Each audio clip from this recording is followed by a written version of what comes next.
Vemulawada rural మండలంలోని హనుమాజీపేట గ్రామంలో సోమవారం తీవ్ర అగ్ని ప్రమాదం చోటు చేసుకుంది. ప్రమాదవశాత్తు చెలరేగిన మంటలు క్షణాలను వ్యాపించి గ్రామంలో భయాందోళన రేకెత్తించాయి.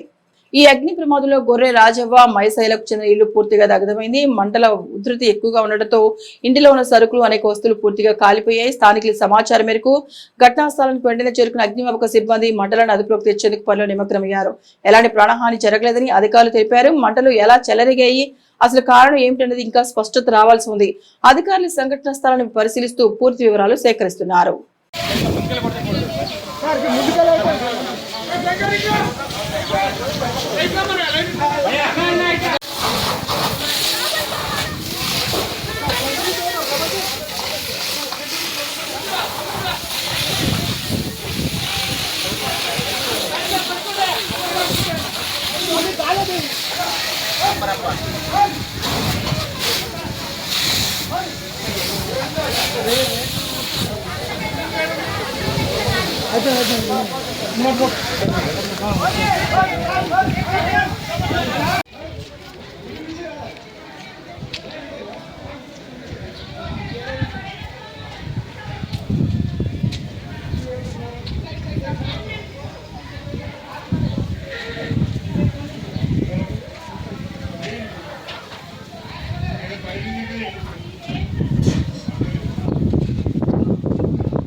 బాగా అనుకున్నా మొత్తం చిన్న పడుతుంది.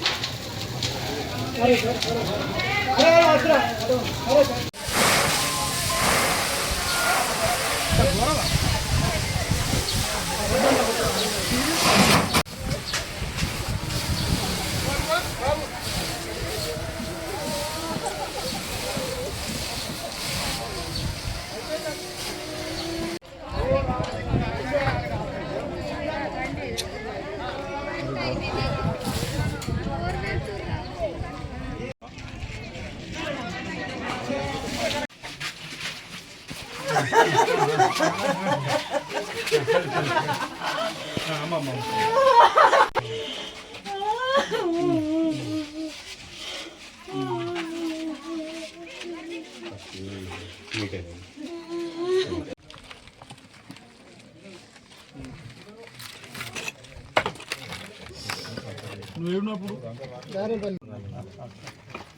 అందులోంచి ఒక్క వస్తువు కూడా బయట గ్రామంలో గొర్రె మైసయ్య అనే మాజీ సర్పంచ్ గొర్రె రాజా వారి ఇల్లు అనుకోకుండా మరి షార్ట్ సర్క్యూట్ వలన ఎలా తెలియదు, పూర్తిగా తెలియదు. మరి ఇల్లు మాత్రం ధ్వంసం జరిగింది, పూర్తిగా కాలిపోవడం జరిగింది. మరి అందులో వాళ్ళ కొడుకు హార్ట్ పేషెంట్ అయితే మొన్న సీఎం రిలీఫ్ ఫండ్ కూడా వచ్చిందట. దానికి ఒక 45,000 రూపాయలు అందులోనే కాలిపోవడం జరిగింది. అలానే వాళ్ళ కోడలు వాళ్ళ పిల్లలై ఆభరణాలు బంగారం కూడా ధ్వంసం అయిపోయింది, అందులోనే కాలిపోయింది. అది దొరకడం లేదు. మరి వాస్తవంగా ఏంటంటే ప్రభుత్వం వారిని చేదో ఆదుకోవాలని చెప్పి మనస్ఫూర్తిగా మరి ఎమ్మెల్యే గారు కానీ వారి యొక్క కోరడం జరుగుతుంది. తప్పనిసరిగా గవర్నమెంట్ గొర్రె మైసయ్యను ఆదుకోవాలని చెప్పి కోరుకోవడం జరుగుతుంది. 2:15 నిమిషాల ప్రాంతంలో ఇలా మైసయ్య ఇల్లు కొడుకు పేరు రఘు ఇల్లు కాలుతుంది, షార్ట్ సర్క్యూట్ అయ్యి ఇల్లు కాలుతుంది అనేది మాకు ఇన్ఫర్మేషన్ వచ్చింది. మేము ఆ వెంటనే ఒక నిమిషంలో బయలుదేరి రావడం అనేది. మేము వచ్చేసరికి దాదాపు పూర్తిగా ఇల్లు కూడా కూలిపోయి ఉన్నది. ఆ బీరువా అంతా బట్టలు అవన్నీ అంటుకొనే ఉన్నాయి. వచ్చి ఒక వితిన్ 10 మినిట్స్లో ఫైర్ కంట్రోల్ చేయడం అయిపోయింది. కాకుంటే ఇక్కడికి రావడానికి ఫైర్ ఇంజిన్ రావడానికి కూడా ప్లేస్ లేదు, కొంచెం దూరం ఉన్నది. 4-5 లైన్లు వేసుకొని వర్క్ చేయడం జరిగింది. కాకపోతే అది షార్ట్ సర్క్యూట్ వల్ల అయిందని వాళ్ళు చెప్పడం జరుగుతుంది. ఇంకా ఎంత నష్టం అనేది మనకు ఇంకేం తెలియరాలేదు, వాళ్ళని అడిగి వివరాలు చెప్తాం. అగ్ని ప్రమాదంలో హనుమాజ్పేటలో మైసయ్య గారి ఇల్లు కాలిపోయిన దాన్ని స్వయంగా పరిశీలించడం జరిగింది. ఇప్పటికే రెవెన్యూ అధికారులు పరిశీలన జరిపి నష్టాన్ని అంచనా వేసి ప్రభుత్వానికి పంపించడం జరుగుతూ ఉంది. గౌరవ జిల్లా కలెక్టర్ గారితో మాట్లాడి ఈ నష్టం అంచనా కూడా చెప్పడం జరిగింది. ఇది తాత్కాలిక సాయం రేపు అందించే ఏర్పాటు రాష్ట్ర ప్రభుత్వ పక్షాన ఏర్పాటు జరుగుతాయి. ఇల్లు పూర్తిగా కాలిపోయింది. వాసాలు కూడా బొగ్గులాగైన పరిస్థితులు. అంటే ఇల్లును అసలు ఇది ఇల్లు ఉండడానికి కూడా వీలు కాకుండా ఉంది కాబట్టి నూతనంగా ఇందిరా మిల్లు కింద 5 లక్షలు పడిచేటువంటి ఏర్పాటు కూడా తక్షణమే చేస్తూ వీళ్ళకు ఇల్లు నిర్మాణం చేసుకోవడానికి కోసం ప్రభుత్వం చేయూతనిస్తూ ఉంది. పిల్లలకు సంబంధించిన చదువులు కానీ ఇతరత్ర కూడా ప్రభుత్వ పక్షాన వీరికి అండగా నిలబడుతుంది ప్రభుత్వం చెప్పని ఒక భరోసానిచ్చేటువంటి కార్యక్రమం.